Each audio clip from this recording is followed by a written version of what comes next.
বলেন সুবহানাল্লাহ। তারা আল্লাহর নবী, কোন নবীর কোনো ভুল নাই, গুনাহ নাই, মাসুম, বেগুনাহ। আল্লাহ নিজে তাদেরকে হেফাজত করেন, সুবহানাল্লাহ।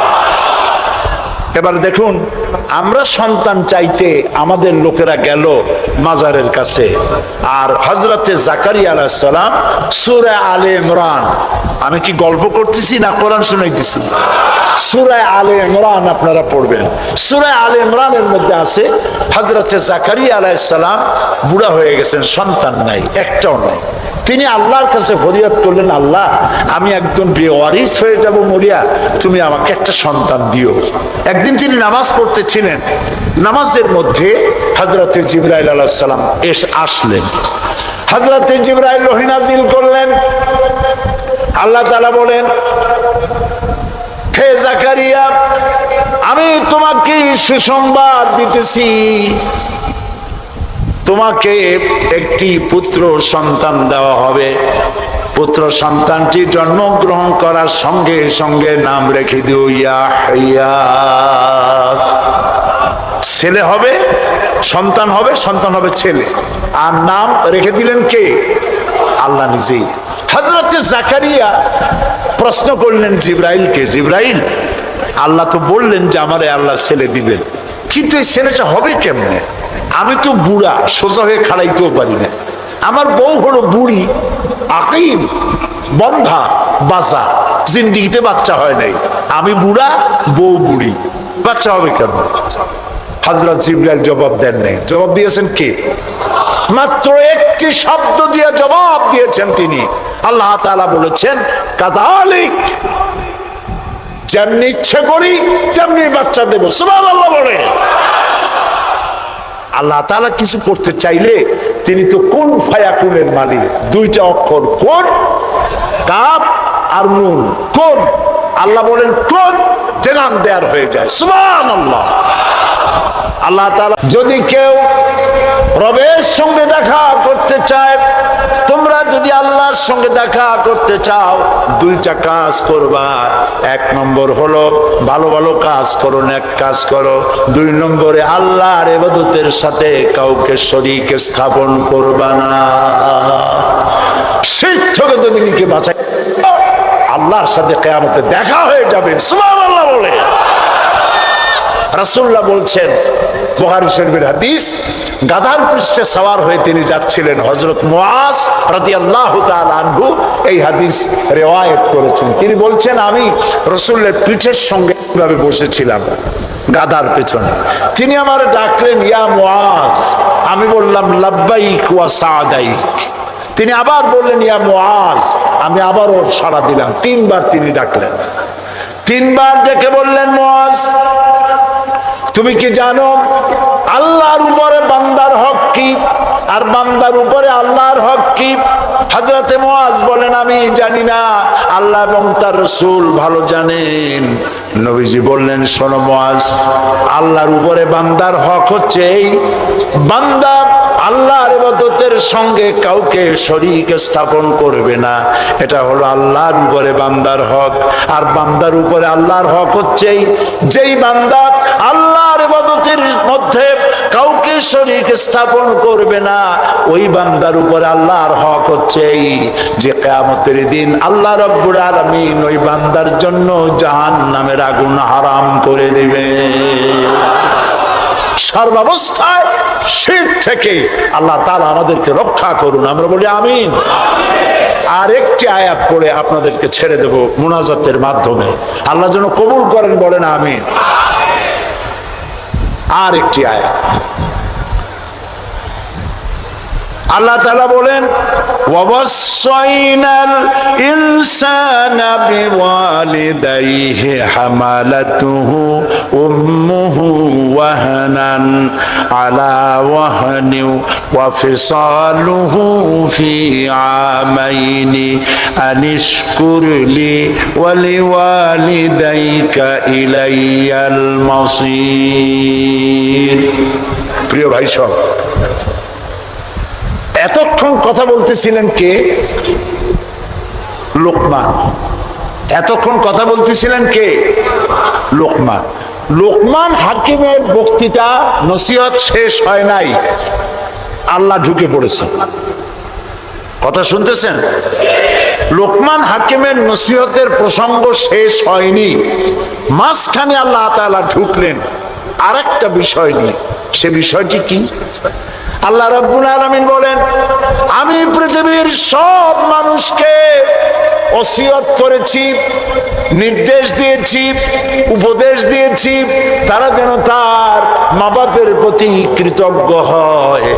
এটা এই জন্য, যেহেতু মা বাপের প্রতি কৃতজ্ঞতা করলে পরে আল্লাহ তাআলা বলেন, মা বাপ তোমাকে, তোমার মা তোমাকে গর্ভে ধারণ করেছে অত্যন্ত শ্রান্তির সাথে, কষ্টের সাথে, ডেলিভারিও করেছে অত্যন্ত কষ্টের সাথে, আর দুধ ছাড়াতে সময় লেগেছে 2 বছর। আনিস করেনি, আমার শুকর আদায় করবে সেজন্য ওয়ালে দায়িকা, এবং তোমাদের পিতামাতার প্রতি কৃতজ্ঞ হবে। ইলাইয়াল মাসির, আর আমার দিকে তোমাদেরকে সবাইকে ফিরে আসতে হবে। প্রিয় ভাই সব, আপনাদের মধ্যে যারা আলেম আছেন তারা নিশ্চয়ই জানেন এবং বোঝেন বিষয়টি এই। হযরতে লোকমান বলতেছিলেন কি বিষয়? হযরতে লোকমান কথা বলতেছিলেন শিরকের ব্যাপারে। বলেন কি ব্যাপারে? আর আল্লাহ বললেন কি ব্যাপারে? পিতামাতার ব্যাপারে। তো এইটার সাথে, শিরকের সাথে পিতামাতার আলোচনাটা তাকবীর কি সম্পর্ক? আর উনি বক্তৃতা শেষ করতে পারলেন না, এর মধ্যে আল্লাহ আসলেন কেন? প্রিয় ভাই সব, কারণটা শুনুন। আল্লাহ রাব্বুল আলামিন খুশি হয়ে গেছেন হযরতে লোকমান। খুব লক্ষ্য করে শোনেন, হযরতে লোকমান তিনি তার ছেলেকে পরিচয় করাচ্ছেন আল্লাহ পাকের তৌহিদের সাথে। রব্বুল আলামিন খুশি হয়ে গেছেন, লোকমান তুমি তোমার সন্তানকে আমার তৌহিদের সাথে পরিচয় করাচ্ছ, আমি খুশি হয়েছি। এখন তুমি যেমন তোমার সন্তানকে আমি আল্লাহর সাথে পরিচয় করায় দিলে, এবার আমার দায়িত্ব হলো সন্তানকে মা বাবার সাথে পরিচয় করিয়ে দেওয়া। আমি এবার পরিচয় করে দিচ্ছি সন্তানের সাথে মা বাপের। আল্লাহু আকবার। আল্লাহ তাআলা বলছেন, আল্লাহ আল্লাহ আল্লাহ আল্লাহ, অবশ্যই উঠাই দিলেন যে শিরক করব না, শিরক হলো মস্ত বড় জুলুম। এই শিরকের কথা একটি আয়াত পড়ে শেষ করে দেই। আমরা কি আল্লাহর সাথে দেখা করতে চাই? বলেন, এটা তো খুব খারাপ কথা হলো। আমি বললাম আমরা কি আল্লাহর সাথে দেখা করতে চাই? এই 4-5 জন করে চাই, আর বাকি লোকের অবস্থা তো খুবই করুন। আমরা কি আল্লাহর সঙ্গে দেখা করতে চাই? এইবার বুঝেছেন, প্রথমে বুঝছিলেন না। আল্লাহ রাব্বুল আলামিন বলেন, ফামান কানা ইয়ারজু লিকা রাব্বিহি ফালইআমাল আমালান সালিহান ওয়ালা ইউশরিক বিইবাদাতি রাব্বিহি আহাদা। আছে কোনো যুক্তি? এদের কাছে যুক্তি হলো আকাশ বলতে কিছুই নাই। কি আছে? অনেক দূরে, সেই জন্য নীলে নীলে দেখা যায়। আর কি? আর হচ্ছে দেয়ার ইজ নো গড, স্রষ্টা বলতে কেউ নাই। নাউযুবিল্লাহ মিন যালিক। যারা বলেন নাউযুবিল্লাহ। আল্লাহ রাব্বুল আলামিন তিনি বলছেন, বাদিউস সামাওয়াতি ওয়াল আরদি আন্না ইয়াকুনু লাহু ওয়ালাদুন ওয়া লাম তাকুন লাহু সাহিবাতুন ওয়া খালাকা কুল্লা শাইইন ওয়া হুয়া বিকুল্লি শাইইন আলীম। তিনি তো আসমান এবং জমিনের অস্তিত্ব সৃষ্টি করেছেন, তার পুত্র কন্যা কি করে হতে পারে? খ্রিস্টানরা দাবি করেছে আল্লাহর ছেলে আছে, নাউযুবিল্লাহ। ইহুদিরা দাবি করেছে আল্লাহর ছেলে আছে, নাউযুবিল্লাহ। খ্রিস্টানরা আল্লাহর স্ত্রী পর্যন্ত বানিয়েছে, নাউযুবিল্লাহ। আল্লাহ পাক বলেন ছোট্ট একটি সূরার ভিতরে তাওহীদের কথা এমন ভাবে পেশ করেছেন যা গোটা পৃথিবীর মানুষ যদি হেদায়েত পেতে চায় ছোট্ট সূরাটি তার জন্য যথেষ্ট। পড়েন আমার সাথে, কুল হুয়াল্লাহু আহাদ।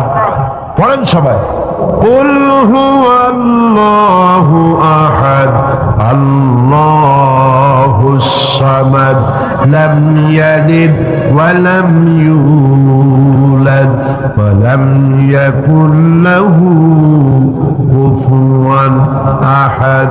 আল্লাহ পাক বলেন, হে নবী আপনি বলুন আল্লাহ এক এবং একক, তার কোনো অংশীদার নাই, তিনি বেনিয়াজ, তিনি কাউকে জন্ম দেন নাই, তাকেও কেউ জন্ম দেয়নি। আকাশ আর জমিনে আল্লাহর সমকক্ষ কেউ নাই, কেউ নাই, তিনি এক এবং একক। তার একত্ববাদের দাওয়াত দেওয়ার জন্যে অসংখ্য পয়গম্বর আল্লাহ পাক এই দুনিয়া পাঠিয়েছেন, আর সমস্ত পয়গম্বর দাওয়াত দিয়েছেন কি, লা ইলাহা ইল্লাল্লাহু মুহাম্মাদুর রাসূলুল্লাহ। সবাই দাওয়াত দিয়েছেন লা ইলাহা ইল্লাল্লাহ, লা ইলাহা ইল্লাল্লাহ, লা ইলাহা লা ইলাহা ইল্লাল্লাহ। কোন ইলাহ নাই, কোন আইনদাতা নাই, কোন বিধানদাতা নাই, কোন শাসনকর্তা নাই, আল্লাহ ছাড়া কেউ নাই। বলেন সুবহানাল্লাহ। আল্লাহ এক এবং একক, তিনি সব সৃষ্টি করেছেন। আল্লাহ পাক বলছেন, আল্লাহুল্লাযী খালাকাস সামাওয়াতি ওয়াল আরদা ওয়া আনজালা মিনাস সামাই মাআন ফাআখরাজা বিহি মিনাস সামারাতি রিজকান লাকুম। আল্লাহ হচ্ছেন তিনি যিনি আকাশ সৃষ্টি করেছেন, জমিন সৃষ্টি করেছেন, আর আকাশ থেকে পানি বর্ষণ করে তোমাদের খাদ্য উৎপাদন করে দিয়েছেন। এ পানি হচ্ছে মানুষের জন্য জীবন। পানির এক নাম কি? জোরে বলেন, পানির এক নাম কি? জীবন। এই পানি এক নাম জীবন। কিন্তু কর্ণফুলীর পানি যদি চট্টগ্রামে 10 ফুট উঁচা হয়ে আসে, পানির নাম হবে কি? নাম হবে মরণ। এই পানিকে কন্ট্রোল করেন আল্লাহ রাব্বুল আলামিন। আল্লাহ যদি ইচ্ছে করেন বেশি করে পানি দিয়া পুরা এলাকা ডুবাই দিতে পারেন, আবার ইচ্ছে করলে পানির ভিতরে মানুষ বাঁচাই দিতে পারেন, আগুনের মধ্যে মানুষ বাঁচাইতে পারেন। সমস্ত ক্ষমতা হচ্ছে, কর্তৃত্ব কেবলমাত্র আল্লাহ পাকের। কর্তৃত্ব কার? কর্তৃত্ব কার? আল্লাহ পাকের কর্তৃত্ব। হযরত নূহ আলাইহিস সালামের জামানায় 40 দিনের বন্যা। এই বন্যার পরে জাহাজ যখন নেমে গেল, তখন তিনি মনে মনে ভাবলেন, আমি তো জোড়ায় জোড়ায় করে সমস্ত প্রাণীগুলি আর মানুষগুলি, কিছু কিছু মানুষ যারা ঈমান এনেছিল তাদের জাহাজে উঠাইছে, কিন্তু একটি বুড়ি আমার উপর ঈমান এনেছিল, আর আমি তার ওয়াদা করেছিলাম সাথে করে নিয়ে যাব, আমি তো তার কথা ভুলে গিয়েছি। অনুশোচনা এলো। জাহাজ থেকে নেমে চতুর্দিকে লক্ষ্য করলেন, মানুষ নাই, জনপদ নাই, সব শেষ হয়ে গেছে। পাহাড় পর্বত কাত হয়ে পড়েছে, বিল্ডিং গুলি শেষ হয়ে গিয়েছে, কোন জনপদে কোনো প্রাণী নাই, প্রাণী বলতে কিছুই নাই। হঠাৎ দূরে দেখতেন একটা কুড়ে ঘরের মতো দেখা যায়। ভাবলেন, এত বড় বন্যার ভিতরে কুড়ে ঘর কেমনে থাকলো? আস্তে করে হেঁটে গেলেন কুড়ে ঘরের কাছে। ভেতরে মানুষ আছে বলে মনে হলো। বাইরের থেকে প্রশ্ন করলেন, ভিতরে কে? জবাব এলো, আমি এই ঘরের মালিক, আমি এক বুড়ি। বিধবা এক মহিলা, আপনি কে? তিনি বললেন, আমি হচ্ছি এই জামানার পয়গম্বর হযরত নূহ আলাইহিস সালাম। মাটি এমন নরম যে সে ওই ছোট্ট দুটি পাতা মাটি ফেলে উপরে বেরিয়ে চলে আসতে পারে। আবার 135 তারা 40 তারা বিল্ডিং বানাচ্ছেন, মাটি ধসে বিল্ডিং মাটির ভিতরে চলে যাচ্ছে না। এই মাটিকে বসবাসের উপযোগী করে মুতাদিল মুতাওয়াসসাত এ ধরনের ভারসাম্যপূর্ণ মাটিকে কে বানালো? কে বানালো? আল্লাহ পাক বলছেন, আমি বানাইছি। আমি কি পানির ভিতরে ভাগ করে দিয়েছি, একদিকে নোনা পানি আর একদিকে মিষ্টি পানি। তাও কি চোখে দেখো না?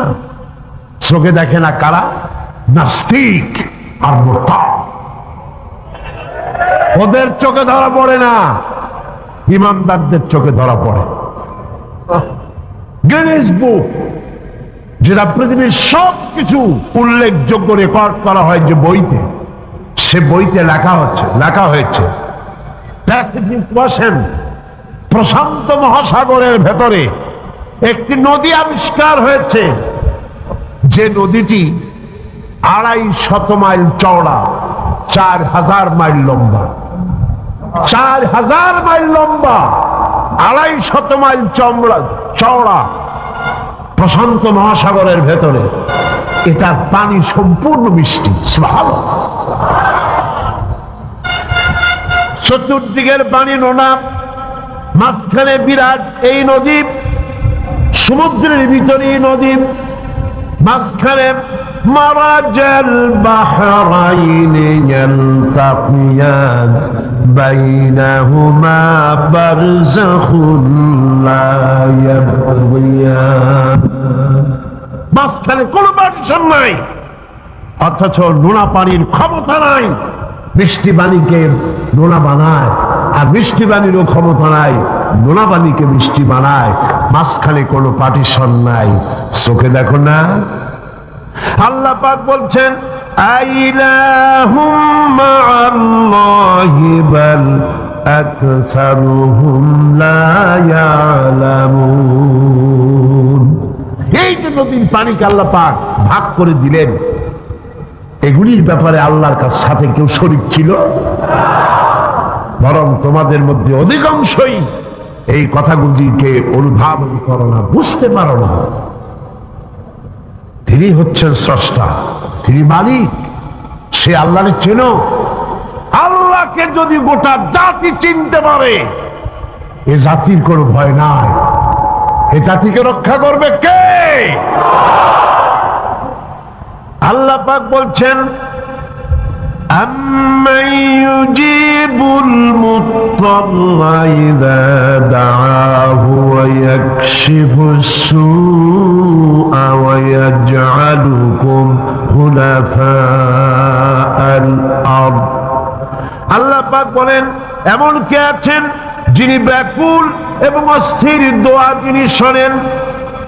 এমন কে যিনি তোমাদেরকে দুনিয়ার খলিফা বানায় দিয়েছেন, দুনিয়া ব্যবহার করার উপযোগী করে দিয়েছেন, ব্যবহার করার ভোগ করার সুযোগ করে দিয়েছেন? তিনি কে? তিনি হচ্ছেন আল্লাহ পাক।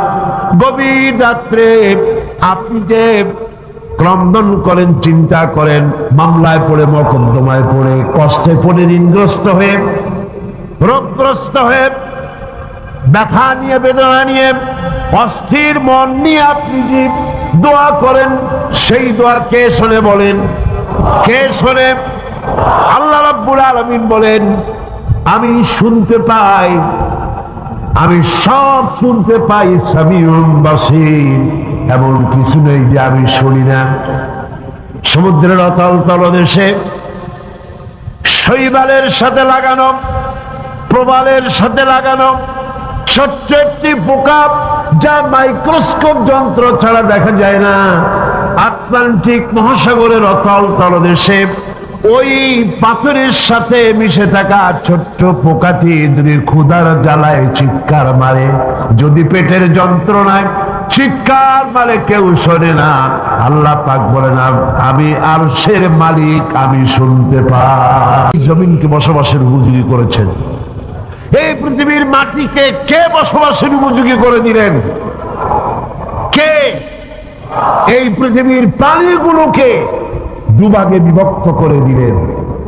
এই পৃথিবীর মাটি বসবাসের উপযোগী করেছেন কে? এই মাটি যদি নরম হতো, মাটি নরম না শক্ত? দুটোই, নরমও আবার শক্ত।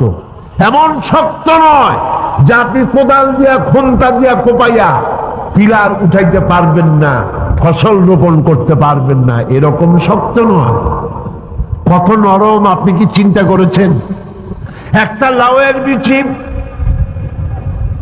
একটা সিমের বিচি, বিচি করেন আপনারা কি বলেন? দানা, দানা বিচি শীত যেটাই বল, একটা বিচি মাটির ভিতরে রোপণ করে দিলেন। কোরআন বলতেছে, আল্লাহ পাক বলছেন তোমরা কি দেখো না, চিন্তা কি করো না, বিচি মাটির ভিতরে দিয়া দিলাম, ওই বিচির মাথা ফেটে গিয়া নরম পাতা মাটি ফেলে মাটির উপরে উদ্গত হয়ে গেল। أأنتم أنشأتم شجرتها أم نحن المنشئون? কে উদ্গত করলো মাটি থেকে? কে করেছে? আল্লাহর নাম নিতে শরম করে মিয়ারা? চিল্লায় কোন আল্লাহ, আরো জোরে কোন আল্লাহ। সুবহানাল্লাহ। একত্রিত হয়ে তারা কি পারবে একটা চাউল বানাতে? পারবে? একটা মুরগির ডিম বানাতে পারবে? পারবে না। যা কিছু বানাতে হবে তার পেছনে আল্লাহ রাব্বুল আলামিনের তৈরি করার জিনিস না হলে কিছুই বানাইতে পারবে না। তাওহীদের কথা বলতে গিয়ে, আল্লাহ তার নিজের সৃষ্টির কথা বলতে গিয়ে কোরআনে কারীমের ভিতরে অসংখ্য যুক্তি তিনি এনেছেন। আল্লাহ পাক তিনি মানুষের উপরে ওয়ামাল্লাহু বিযাল্লামিল লিল আবিদ, তিনি মানুষের উপরে বান্দার উপরে কখনো জুলুম করেন না, কোন জিনিস চাপায় দেন না।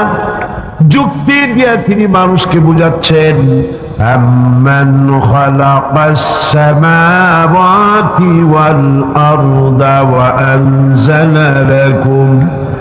وأنزل لكم من السماء ماء فأنبتنا به حدائق ذات بهجة ما كان لكم أن تنبتوا شجرها।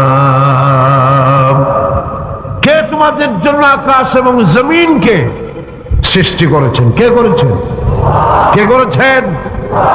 কে তিনি যিনি আকাশ থেকে বৃষ্টি বর্ষণ করেছেন এবং জমিন থেকে গুল্ম লতা পাতা বৃক্ষরাজি কে সৃষ্টি করেছেন?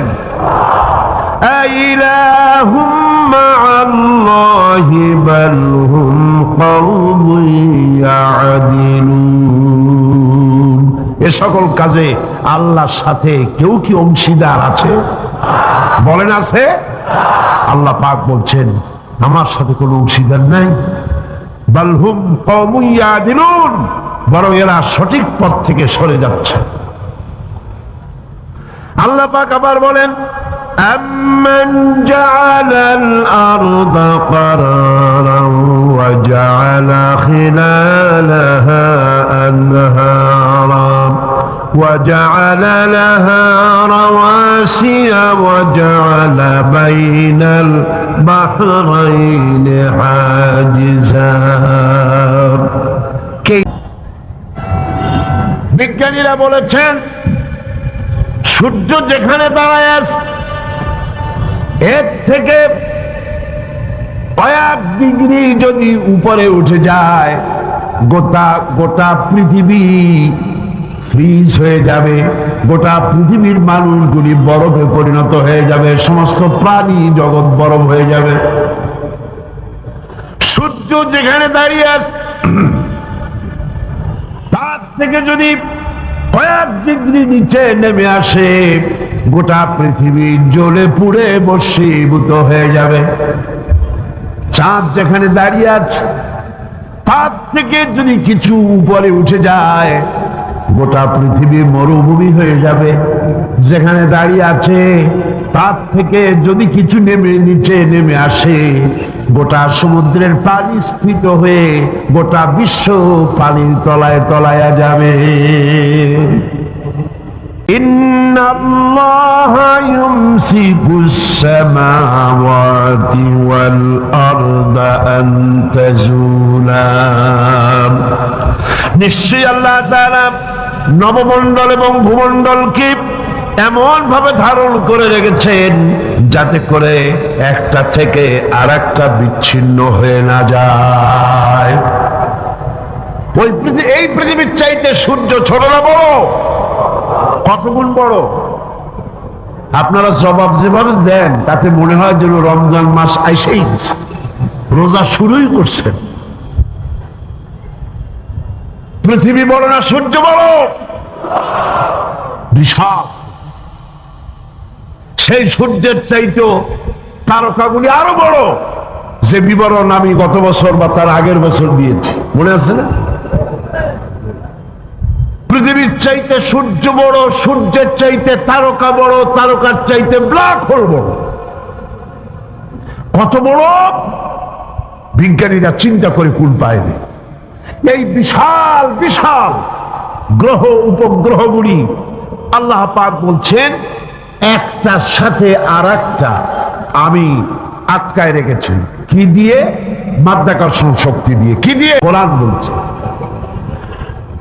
1665 খ্রিস্টাব্দে, লক্ষ্য করুন, 1665 খ্রিস্টাব্দে স্যার আইজাক নিউটন সর্বপ্রথম ল অফ গ্রাভিটেশন, মাধ্যাকর্ষণ শক্তি আবিষ্কার করলেন। কিন্তু স্যার আইজাক নিউটনের জন্মের অন্তত 1000 বছর পূর্বে বিশ্বনবী মুহাম্মদ রাসূলুল্লাহ জোরে কন্যা সাল্লাল্লাহু আলাইহি ওয়াসাল্লাম, যিনি কোন বিজ্ঞানাগারে লেখাপড়া করেন নাই, রিসার্চ করেন নাই, তার মুখ থেকে মাধ্যাকর্ষণের কথা আল্লাহ পাক কোরআনে কারীমের মধ্যে ঘোষণা করেছেন। সুবহানাল্লাহ। এই মাধ্যাকর্ষণ দিয়েই চন্দ্র, সূর্য, গ্রহ, নক্ষত্র, সৌররাজি একটার থেকে আর একটা এভাবে ধরে রাখা হয়েছে যাতে করে এগুলি ছিন্ন ভিন্ন হয়ে না যায়, পড়ে না যায়। আল্লাহ পাকের এই অসংখ্য মহাশূন্যের ভিতরে যা কিছু সৃষ্টি করেছেন তার মধ্যে যদি সূর্যের কথাই বলা যায়, তাহলে সূর্য তো এত বিশাল সৃষ্টি জগতের এই সূর্যটা একটা নক্ষত্র, সূর্য একটি নক্ষত্র। কিন্তু এই সূর্য অন্তত 3 কোটি, যে সূর্য পৃথিবীর চাইতে 13 লক্ষ গুণ বড়, এই রকমের সূর্যকে 3 কোটি সূর্য খেয়ে হজম করতে পারে এমন তারকা রয়েছে গ্যালাক্সির ভিতরে, একটা না, দুইটা না, হাজার হাজার। সুবহানাল্লাহ বলতে ইচ্ছে করলো না? এই সূর্য হচ্ছে সেই সূর্য পৃথিবীর বুকে মানব সভ্যতা বিকাশের জন্য আজ পর্যন্ত মানব গোষ্ঠী যত এনার্জি ব্যয় করেছে, সূর্য তার চারদিকে প্রতি সেকেন্ডে সেই এনার্জি খরচ করছে, প্রতি সেকেন্ডে। শুধু তাই নয়, এই জ্বলন্ত সূর্যের সম্মুখ ভাগ থেকে এক প্রকারের জ্বালানি গ্যাস নির্গত হয়, বিজ্ঞানীরা যার নাম দিয়েছে স্পাইকুলস। এগুলি প্রতি সেকেন্ডে 60,000 মাইল, 60,000 মাইল বেগে প্রতি সেকেন্ডে স্পাইকুলস গ্যাস প্রতি সেকেন্ডের থেকে নিক্ষিপ্ত হচ্ছে, বেরিয়ে যাচ্ছে। এই স্পাইকুলস গ্যাস যদি পৃথিবীর মাটিতে স্পর্শ করত, গোটা পৃথিবী জ্বলে পুড়ে ভস্ম হয়ে যেত। কিন্তু প্রতি মুহূর্তে, প্রতি সেকেন্ডে 60,000 মাইল বেগে যে গ্যাসগুলি নির্গত হচ্ছে, কোন এক অদৃশ্য শক্তি সেই গ্যাসগুলিকে আবার সূর্যের দিকে ব্যাক করে দিচ্ছে, রিটার্ন করে দিচ্ছে, যাতে করে সৃষ্টি জগৎ ক্ষতিগ্রস্ত না হয়।